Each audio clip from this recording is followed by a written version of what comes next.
Hello friends, happy Monday. Welcome back into the Golden Tee Lounge. I am Kevin Lindsay. I'm hoping you guys had a wonderful, enjoyable, relaxing weekend, but it is now time to get down to business, and that business is today's Monday Mix-Up Daily Contest. Over $200 top prize.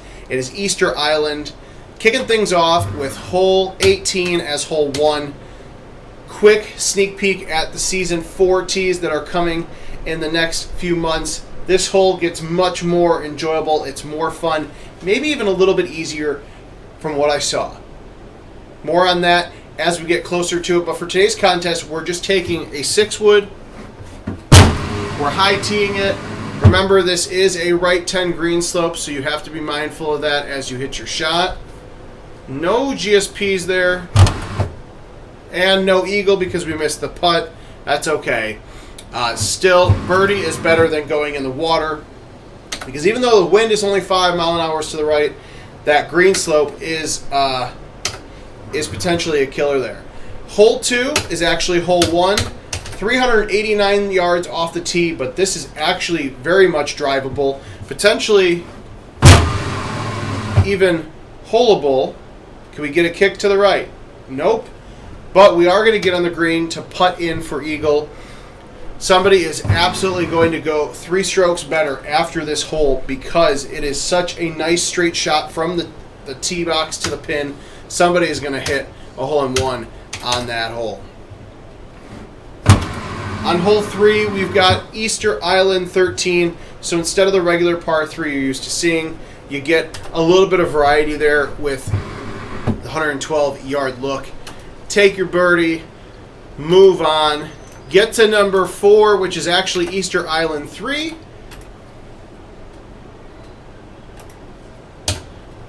Nice little 10.5 degree driver soft in there.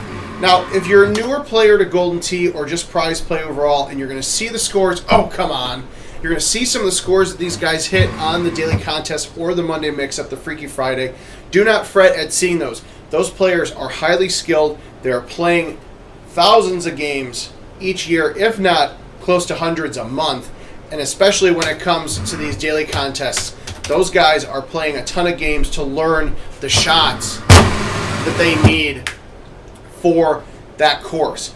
It's a good teaching tool, though. If you play a course, you like how it looks, there's a couple of shots you wish you could have done better. Daily contest is the same setup from 9 a.m. at start time until 8:59 the following day. So highly recommend it if you are newer to Golden Tee and you just want to get better and help teach yourself. Also can find a player to play near you at a local watering hole.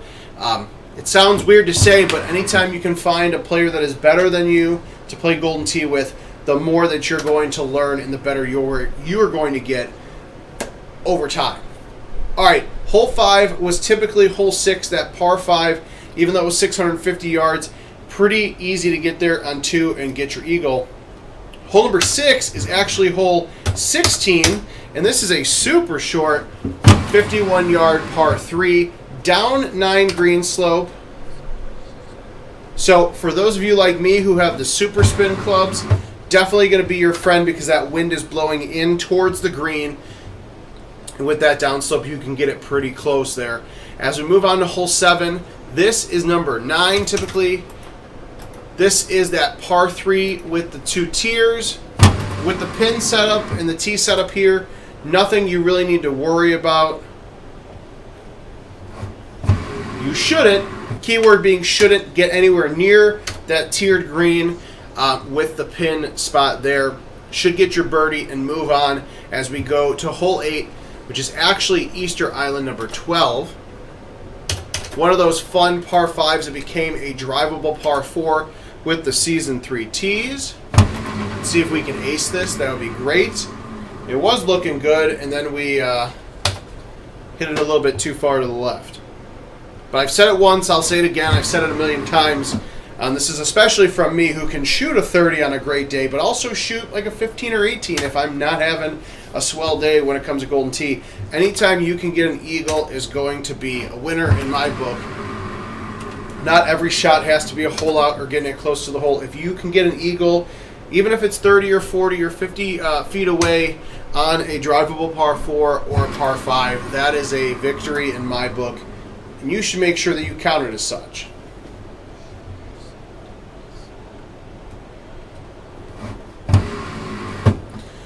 Easter Island number 10, which is actually in the spot of number 9 here. Very easy, straightforward, non-drivable par 4. And then we get to hole 10, which is actually Easter Island 5. Nice little left 5 green slope, 8 mile an hour wind to the right. We'll see if we can counteract these two to drop it in the cup. No, but we got it pretty close. I can be happy with that. No GSPs yet, being the key word, no GSPs, but that's okay.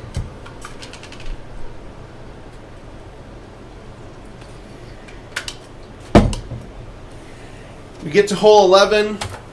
It is typically hole 8. Drivable par 4. Used to be a par 5, but with the season 3 tees, it becomes drivable. Still not a gimme necessarily, because you've got that massive sand trap in front and behind the green. More worried about the one closest to the pin here than I am the farther back one, but you never know. But that should be, even for me, is a straightforward eagle hole. Should be good to go there. Now, hole 12. This is typically Easter Island number 11. You're used to teeing off from all the way back there. This one's actually not bad. Today's setup, left 10 mile an hour wind, right 6 green slope. I'm just going to not even pull back. I'm just going to push my 5-wood out, let the wind work with the green slope. That would have been great if I hit it just a tiny bit harder. But got the eagle, and we are moving on to hole number 13. Now, for hole 13, it is actually hole 14. This really depends on if you can get a nice enough bounce here. We're going to try it. Oh, and I caught the tree. I was hoping I could finesse it in between there. See if I can catch where I got it. Okay, yeah, so I did not hit as far left as I wanted to. The nice thing is if you hit the tree leaf, you're going to,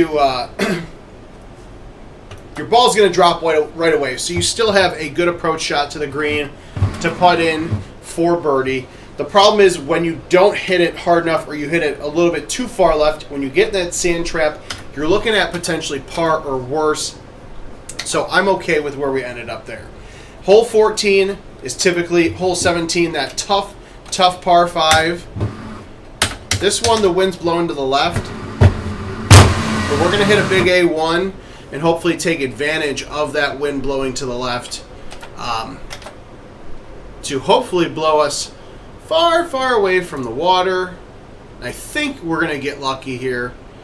That's exactly what I was hoping, is that we would get enough bounces to the left that I don't have to worry about dropping 100 yards into the water. And that's exactly what I wanted for this hole. I'm going to go ahead and club up to the 5 hybrid, and I'm going to soft it with bite. I didn't hit it out far enough.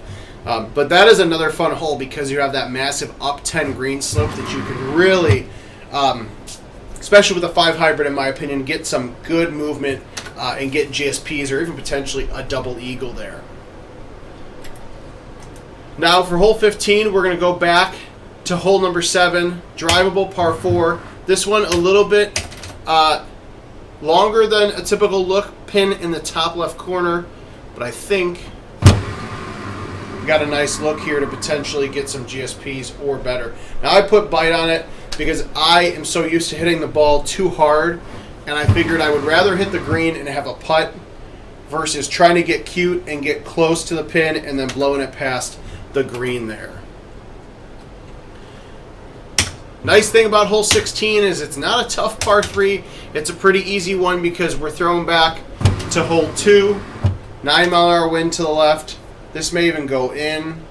This may even go in. Oh, come on. That's terrible. That should have went in. But again, this is one of those setups that it is actually turning out to be a really, really fun setup. And so I'm looking forward to seeing what those scores end up being over the course of the next 20 or so hours. 2 holes left. Hole 17 is actually hole 15. 15 mile an hour wind blowing to the right. You got to be careful with this green. You want to hit it hard enough that you avoid these rocks, but you also want to hit it soft enough that you don't, you go too far out. Now be careful. I ended up on the heavier rough here. Ah, damn it. I don't ever do that kind of putt, but I figured, why not try it? If I was out there playing this competitively like you guys are, this is definitely a course. Plenty of close opportunities for hole outs, double eagles, or even hole-in-ones. As we get to hole 18, typically hole 4, this long par 5. Now, you've got a 12-mile-an-hour wind in your face, so that is why I did the spinning A1. Wanted to get it out as far as I possibly could in that regards. And then I get a nice little 6-wood that I can just roll right on up to the green as we putt. Hey, look at that. GSP's on the final shot as we putt in for eagle. So, GoldenTee.com/locations. Find any commercial Golden Tee Live or Golden Tee PGA Tour game that is updated to 2022 near you. Get in this contest. Play as many times as you want before 9 a.m. Central on Tuesday. And we'll see you guys all week long for more Golden Tee action.